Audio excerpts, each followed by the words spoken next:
Di sebuah danau, orang-orang tengah menjalankan aktivitasnya seperti biasa. Di sana ada seorang ayah yang mencoba menghibur anaknya dengan melakukan beberapa atraksi renang di danau itu. Ia pun cukup sukses membuat anaknya tertawa gembira. Namun tak lama setelah itu, sang ayah tidak lagi nampak di permukaan, yang kemudian diikuti dengan air danau yang seketika berubah warna menjadi merah darah.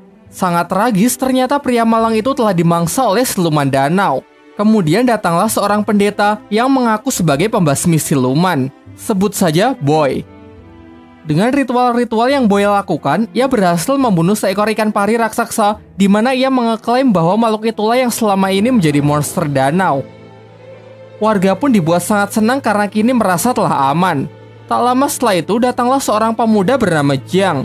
Jiang mengatakan bahwa ikan pari itu bukanlah siluman danau. Sedangkan siluman danau yang asli kini masih berkeliaran bebas di dasar danau. Boy yang merasa diremehkan sebagai pembasmi siluman tak terima dan malah menuduh Jiang yang hanya bocah ingusan tak tahu apa-apa. Kemudian Jiang malah diikat agar tidak banyak bicara. Semua orang yang merasa sekarang keadaan sudah aman melakukan selebrasi dengan berenang-renang ria di danau itu. Tetapi naas karena ucapan Jiang ternyata terbukti. Ada makhluk buas yang mendekat, sayangnya Jiang yang diikat pun tak bisa bertindak dan tak ada orang yang peduli dengan peringatannya. Alhasil korban pun bertambah, sementara sisanya yang sangat ketakutan berusaha kembali ke darat. Namun ternyata darat juga bukan tempat yang aman karena siluman itu bisa menjulurkan lidahnya untuk menarik mangsa. Cara terakhir yang bisa Jiang lakukan adalah menyuruh semua orang agar tidak panik dan tetap di tempatnya. Terbukti hal ini cukup efektif, tetapi kemudian seorang anak mengacaukannya karena ketakutan berlari mencari ibunya.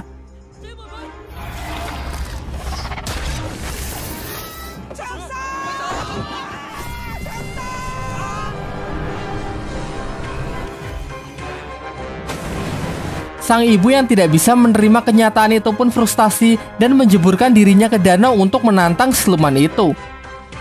Disinilah akhirnya siluman itu menampakkan dirinya yang ternyata memiliki wujud yang sangat menyeramkan. Selanjutnya ada seorang bayi yang juga hendak jatuh ke danau. Beruntung Jiang yang telah berhasil terlepas datang menyelamatkannya. Jembatan mereka pun patah yang secara kebetulan memerangkap siluman ikan itu. Bersama Boy, Jiang memanfaatkan kesempatan ini untuk melemparkan ikan itu ke darat. Tetapi karena perbedaan berat yang lumayan jauh, mereka pun kesulitan melakukan hal itu. Para warga yang berusaha membantunya pun juga sia-sia. Kocaknya lalu datang seorang wanita gemuk yang berhasil melontarkan siluman itu ke darat. Siluman yang kehabisan waktu melemah sehingga berubah ke wujud semula yang menyerupai manusia. Warga yang emosi berniat menghakimi siluman itu dengan berbagai senjata. Namun Jiang menghentikannya dan memohon agar diberi kesempatan untuk menyelesaikan tugasnya ini sebagai pembasmi siluman profesional. Lantas ia pun segera membuat persiapan dengan mengeluarkan senjata andalannya yang ternyata hanya sebuah buku kumpulan lagu anak-anak. Dengan ritual ini harapannya ia bisa memberikan siluman itu pencerahan. Tetapi aksi kocaknya ini tidak menghasilkan apa-apa, justru siluman itu malah emosi dan berbalik menyerangnya. Tiba-tiba datanglah seorang pembasmi siluman wanita bernama Duan yang menghentikan siluman itu, menghajarnya dan menyegelnya di sebuah kantong ajaibnya. Lalu ia menemui Jiang untuk memastikan apakah dia juga benar-benar seorang pembasmi siluman. Jiang berusaha meyakinkannya dengan menunjukkan buku ritualnya yang ia percayai dengan kumpulan lagu anak-anak itu bisa membuat siluman menjadi baik. Jiang yang merasa sedih dan kecewa pergi menemui gurunya untuk menceritakan kegagalannya hari ini. Sang guru lalu menjelaskan bahwa siluman sungai yang baru saja ia hadapi dulunya adalah seorang manusia yang baik. Pada suatu hari ia menyelamatkan seorang anak di sungai, tetapi warga salah sangka dengan mengiranya adalah seorang penculik. Lantas mereka pun membunuhnya dan membuang jasadnya ke sungai sebagai makanan ikan. Tumbuh kebencian yang sangat besar di dalam jiwanya sehingga ia berubah menjadi siluman untuk menuntut balas. Di sini Jiang mulai ragu dengan kemanjuran buku lagu anak yang diajarkan oleh gurunya itu. Bukankah lebih efektif jika ia membasmi siluman itu seperti pembasmi siluman yang lain? Sang guru lalu menjawabnya bahwa membunuh bukanlah cara yang baik.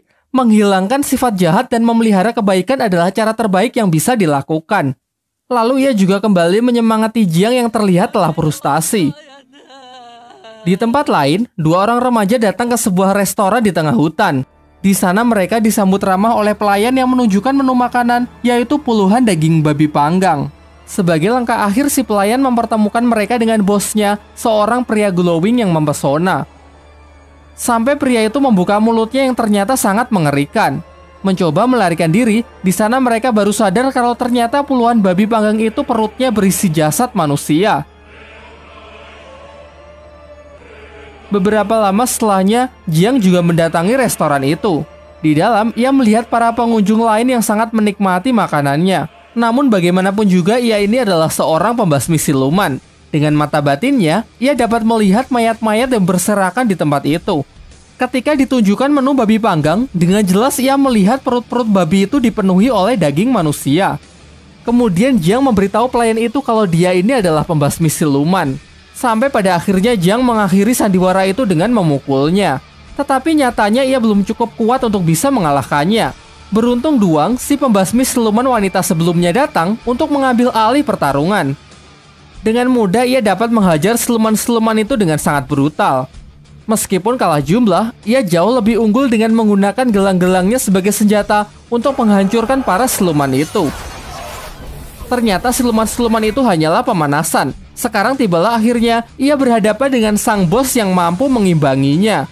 Beberapa kali terkena serangan membuat siluman itu menampakkan wujud aslinya yang ternyata adalah jelmaan dari siluman babi hutan. Siluman ini pun tak mau kalah, ia pun mengeluarkan senjata andalannya yang mampu melukai Duan. Begitu ada kesempatan, Duan langsung menyuruh Jiang untuk membantunya dengan mencium siluman babi itu.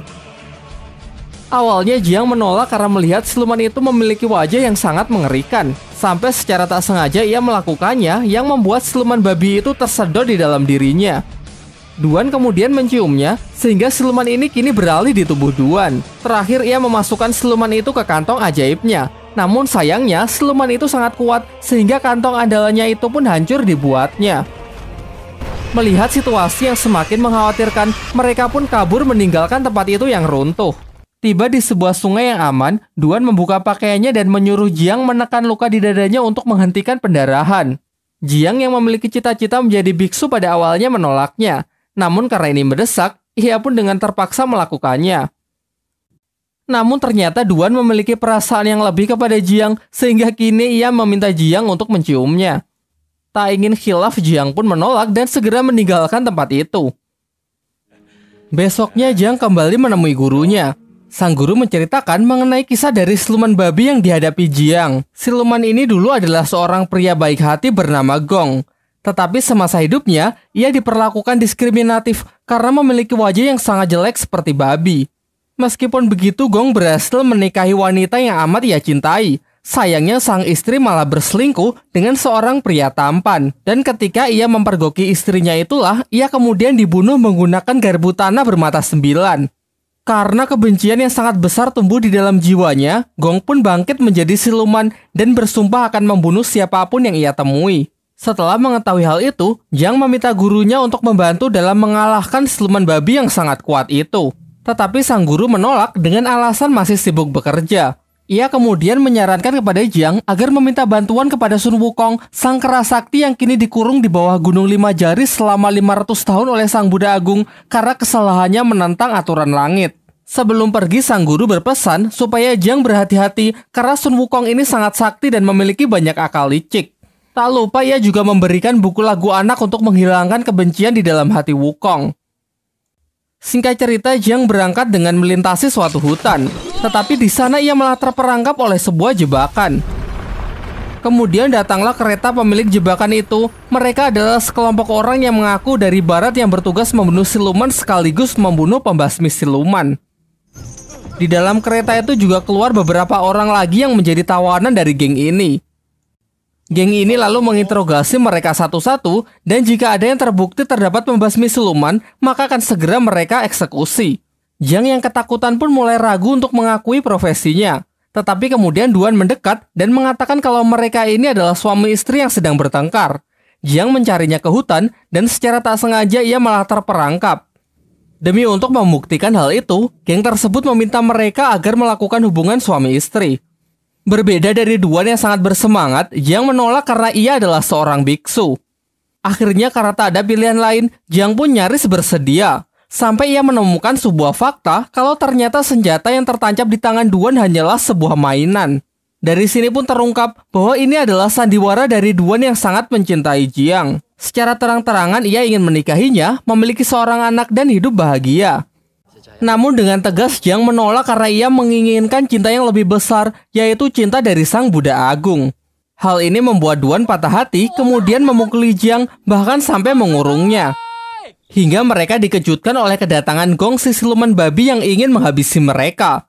Lalu Duan meminta Jiang agar turun dari kereta karena ia ingin menabrakkan kereta itu ke siluman. Kereta itu pun hancur berkeping-keping. Jiang sangat cemas melihat Duan yang sepertinya terluka parah. Jiang merasa sedih dan seakan menyesali perbuatan ia sebelumnya. Namun lagi-lagi ini adalah sandiwara Duan untuk mengetahui isi hati Jiang yang sebenarnya. Gong yang terpental ternyata tak terluka sedikit pun dan siap melancarkan serangannya lagi. Beruntung datang seorang kesatria tangguh yang memiliki kekuatan hewan buas. Ia berhasil menandingi Gong yang membuat Gong ingin melarikan diri.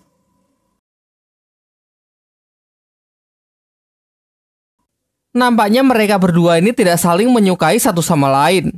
Datang lagi kesatria pedang yang menyemarakan perselisihan mereka. Meskipun ketiganya adalah pembasmi siluman yang sangat sakti, tetapi mereka memiliki sikap sombong yang hanya mementingkan popularitas semata. Jiang yang merasa muak berniat pergi melanjutkan perjalanan. Kemudian Duan meminta agar diizinkan menemaninya, tetapi dengan tegas Jiang menolak dan malah menyalahkan Duan karena sudah menghambat perjalanannya. Duan yang merasa emosi merobek-robek buku lagu anak milik Jiang dan kemudian memukulinya. Tetapi itu tak mengubah sedikitpun pendiriannya sehingga ia tetap pergi. Singkat cerita, setelah melalui perjalanan yang lumayan sulit, tibalah Jiang di Gunung Lima Jari. Ia sangat yakin karena di sana terdapat patung Buddha Agung yang seperti dijelaskan oleh gurunya. Lalu dengan susah payah ia pun memanjat tebing yang curam itu hingga tiba di puncak. Suatu tempat indah yang dipenuhi oleh bunga teratai. Dari sekian banyaknya bunga, hanya satu yang memiliki warna berbeda dan dugaannya tepat bahwa ternyata itu adalah tempat di mana Sun Wukong dikurung. Berbeda dengan apa yang digambarkan gurunya, di sini Wukong bersikap sangat ramah kepada Jiang. Ia mengatakan kalau kebencian di dalam hatinya sudah lama hilang dan hanya menyisakan kebaikan dan keindahan. Lalu dengan senang hati ia ingin membantu Jiang dalam menjinakkan siluman babi. Ia menyuruh Jiang untuk mengambil sebuah jimat di tempat itu yang dikenal sebagai mantra api suci.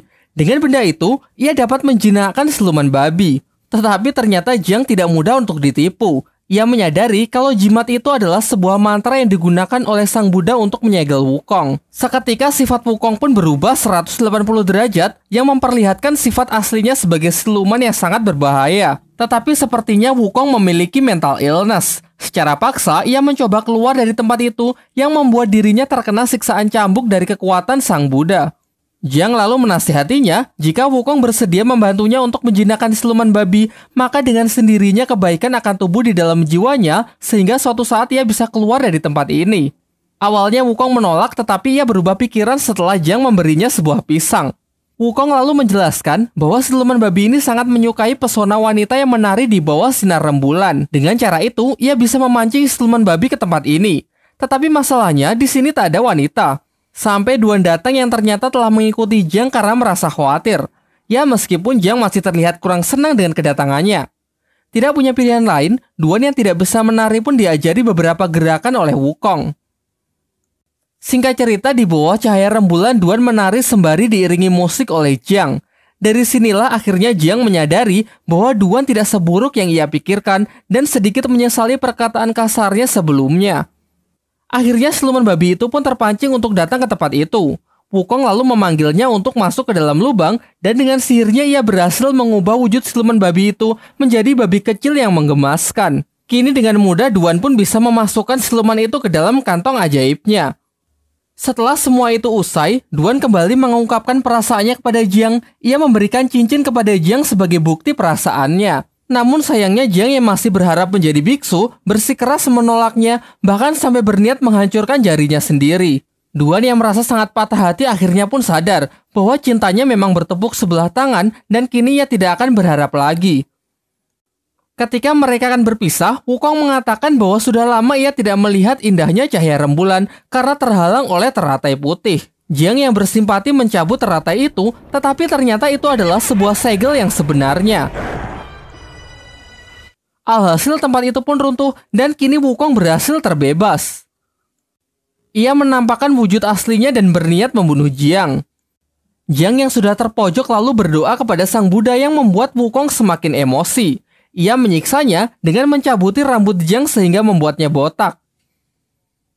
Tak lama setelah itu datanglah 3 pembasmi siluman yang sebelumnya, yaitu Kesatria Hewan Buas, Kesatria Kaki, dan Kesatria Pedang. Pada awalnya Wukong diremehkan karena perawakannya yang sangat kecil. Mencoba unjuk kebolehan Kesatria Hewan Buas maju terlebih dahulu untuk melancarkan serangannya. Tetapi dengan mudah Wukong dapat mengatasinya dan malah memakan kesatria itu hidup-hidup. Giliran Kesatria Kaki yang menyerangnya menggunakan injakan telapak kaki raksasa. Pada awalnya ia sangat sombong dan yakin dengan kakinya itu dapat mengalahkan Wukong. Namun karena tubuh Wukong yang terlalu keras, kakinya pun malah berlubang. Terakhir Kesatria Pedang membuka kotaknya yang berisi beberapa pedang kecil. Dengan mantra yang ia rapalkan, pedang itu pun berubah menjadi sangat tajam dan langsung melesat ke arah Wukong. Wukong lalu menangkap pedang itu, namun ia malah ikut terlempar ke udara. Kesatria Pedang memanfaatkan kesempatan ini untuk mengeluarkan seluruh pedangnya dan menyerangnya secara bertubi-tubi. Lagi-lagi Wukong lebih unggul dengan bisa menghindari semua serangan itu. Lalu Kesatria menyatukan seluruh pedangnya untuk melancarkan serangan pamungkasnya. Meskipun Wukong gagal menangkisnya menggunakan Toya Sakti, tetapi dengan tubuhnya yang sangat keras pedang itu pun malah hancur berkeping-keping. Kemudian Wukong mendekat dan langsung membakar para pembasmi siluman itu hingga hancur menjadi debu. Kini tersisa Jiang sendirian yang akan dihabisi oleh Wukong. Tetapi kemudian Duan datang dan langsung menantang Wukong. Sayangnya apa daya level mereka terpaut terlalu jauh. Duan menerima serangan fatal dari Wukong yang membuatnya harus meregang nyawa. Di saat-saat terakhirnya, Duan mengatakan bahwa ia benar-benar tulus mencintai Jiang. Jiang membalasnya dengan mengatakan bahwa sebenarnya ia juga sudah lama jatuh cinta kepada Duan. Terakhir, Jiang mengabulkan keinginan yang selalu diminta oleh Duan, yaitu melakukan sebuah ciuman. Di sampingnya, Jiang melihat buku lagu anak-anak miliknya yang ternyata sudah Duan perbaiki. Jiang lalu membacanya, dan seketika seluruh lukanya pun sembuh, serta ia diselimuti oleh cahaya Sang Buddha. Dengan doa yang ia panjatkan, patung Sang Buddha pun bangkit kembali. Tetapi Wukong yang sangat emosi segera menghancurkan patung itu dengan hanya sekali pukulan.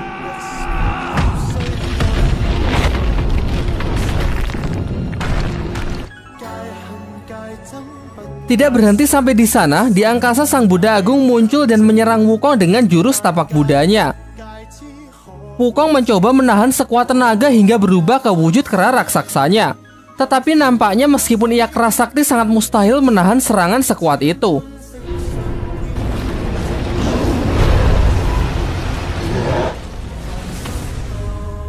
Tiba-tiba scene beralih ke sebuah padang rumput yang memperlihatkan Wukong sangat trauma dengan apa yang baru saja ia alami. Kemudian Jiang datang untuk menenangkannya sekaligus mengangkatnya sebagai murid. Serta ia memberikan gelang peninggalan Duan yang ia rubah menjadi sebuah mahkota. Singkat cerita, Guru Jiang memberikan sebuah tugas agar Jiang melakukan perjalanan spiritual untuk mengambil kitab suci di wilayah barat demi membebaskan umat manusia dari penderitaan. Namun karena perjalanan itu sangat berbahaya, dipenuhi rintangan dan hambatan sehingga Jiang harus ditemani oleh 3 muridnya, yaitu siluman ikan, Wukong, dan siluman babi. Tamat.